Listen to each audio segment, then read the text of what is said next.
নমস্কার বন্ধুরা। আজকালকার দিনে সবথেকে বড় সমস্যা হলো ওবেসিটি, অর্থাৎ ধীরে ধীরে মোটা হয়ে যাওয়া। আপনি যদি ধীরে ধীরে মোটা হয়ে যান, আপনার হাঁটুতে ব্যথা শুরু হয়ে যায়, গোড়ালিতে ব্যথা হয়, লোক সমাজে ধীরে ধীরে আপনার কনফিডেন্স কমে যেতে থাকে, এমন কিছু ইচ্ছে থাকে জীবনে যেগুলো হয়তো অনেক সময় পরিপূর্ণতা পায় না।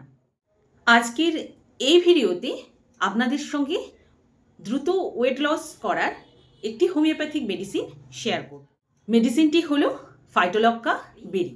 এই ফাইটোলক্কা বেরি ঔষধটি খাওয়ার নিয়ম হলো 3x শক্তিতে আপনাদেরকে সারাদিনে 4টে করে ট্যাবলেট দুবার খেতে হবে।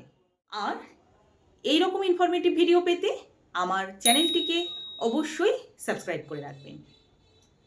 ভালো থাকবেন।